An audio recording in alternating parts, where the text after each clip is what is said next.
শিলচৰত হৈ থকা চুৰি ঘটনাবিলাকক লৈ আমি এটা বিশেষ অভিযান আৰম্ভ কৰিছিলোঁ। কেইজনমান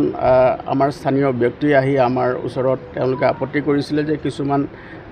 টাউনৰ কিছুমান গলি কিছুমান ৱাৰ্ডত কিছুমান চুৰিৰ ঘটনা বৃদ্ধি পাইছে বুলি তেওঁলোকে আমাক জনাইছিলে আৰু আপত্তি কৰিছিলে। সেই সংক্ৰান্তত আমি যোৱা নিশা এটা বিশেষ অভিযান চলাইছিলোঁ আৰু এই অভিযান কালত আমি 11জনকৈ চোৰ হাতে লোটে আমি ধৰা পেলাবলৈ সক্ষম হৈছোঁ আৰু তেওঁলোকৰ পৰা আমি বৃহৎ পৰিমাণৰ চুৰি সামগ্ৰী আমি জব্দ কৰিছোঁ। এই যিসকল ব্যক্তিক আমি ইতিমধ্যে কৰায়ত্ব কৰিছোঁ আৰু তেওঁলোকক সোধপোছ কৰি আছোঁ, তেওঁলোকৰ নাম হ'ল সাগৰ দাস, কবিৰ হুছেইন, নীৰজ দাস, ৰাজু শ্বাহ, চৈফ আলী, ৰুবি দাস, আব্দুল লস্কৰ, সঞ্জয় সিং, ওংকাৰ মালি আৰু দিব্যেন্দু ৰয়। এইকেইজন 11জন ব্যক্তিক আমি ইতিমধ্যে এৰেষ্ট কৰিছোঁ। ইয়াৰে 2জন ব্যক্তি ইতিমধ্যে জেলৰ হাজতত প্ৰেৰণ কৰা হৈছে আৰু ইয়াত 9জন ব্যক্তি আছে, তাতে এগৰাকী মহিলা আছে। গতিকে তেওঁলোকৰ যিটো মোডাছ অপাৰেণ্ডি হৈছে, তেওঁলোকে গোটেই সামগ্ৰীসমূহ তেওঁলোকে চুৰি কৰি ইয়াতে এটা বিশেষ অঞ্চলত মানে সদৰঘাট ব্ৰিজৰ ওচৰত এটা কালভাৰ্টত তেওঁলোকৰ এটা আড্ডা বহিছিলে, য'ত তেওঁলোকে গোটেই সামগ্ৰীখিনি তেওঁলোকে জব্দ কৰি তেওঁলোকে যিখিনি সামগ্ৰী চুৰি কৰি আনিছে সেই সামগ্ৰীখিনি তেওঁলোকে তাত ৰাখি তেওঁলোকে তাত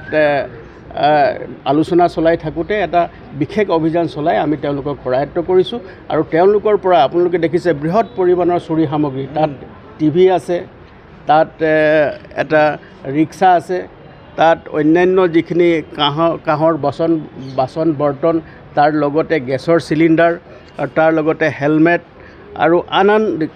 সামগ্ৰী ইয়াত আছে। আৰু বিশেষভাৱে আৰু এটা উল্লেখ কৰিব পাৰি যে ইয়াত যি সোণৰ অলংকাৰ পাতি চুৰি কৰি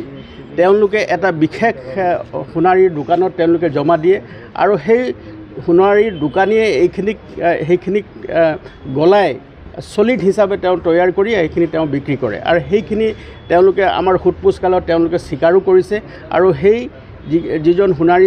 আছে তেওঁকো আমি ইতিমধ্যে এৰেষ্ট কৰিছোঁ আৰু তেওঁৰ লগত পৰা আমি তেওঁ চলিড পৰ্যায়ত তেওঁ যিখিনি সোণ অলংকাৰ পাতি গলাই তেওঁ চলিড কৰি তেওঁ ৰাখিছিলে সেইখিনিও আমি জব্দ কৰিবলৈ সক্ষম হৈছোঁ আৰু তেওঁলোকক যেতিয়া আমি সোধপোছ কৰিছোঁ তেওঁলোকে সেই কথা স্বীকাৰো কৰিছে। গতিকে আমি ভাবিছোঁ যে এই যিখিনি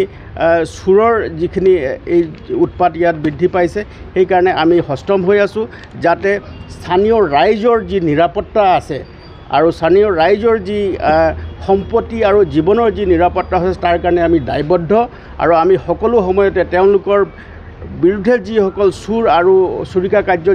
যি লোকে সম্পাদন কৰে তেওঁলোকৰ বিৰুদ্ধে আমি কঠোৰ হৈ আছোঁ আৰু তেওঁলোকে যাতে কঠোৰতম আইনগতভাৱে তেওঁলোক যাতে শাস্তি পায়, অনাৰেবল আদালতত যাতে তেওঁলোকে শাস্তি পায় তাৰ কাৰণে বিশেষ ব্যৱস্থা গ্ৰহণ কৰিছোঁ।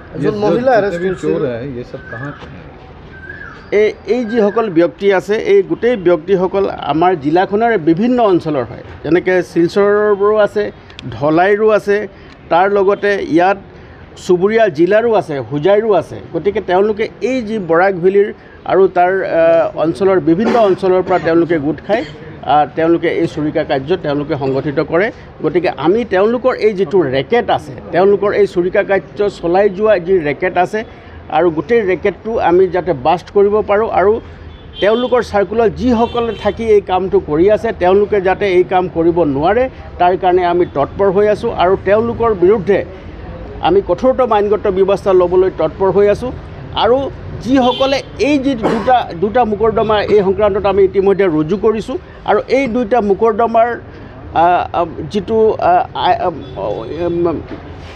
ইনভেষ্টিগেশ্যনৰ আওতাত যিসকল আহিব তেওঁলোকৰ বিৰুদ্ধেও কঠোৰতম আইনগত ব্যৱস্থা ল'বৰ কাৰণে আমি তৎপৰ হৈ আছোঁ।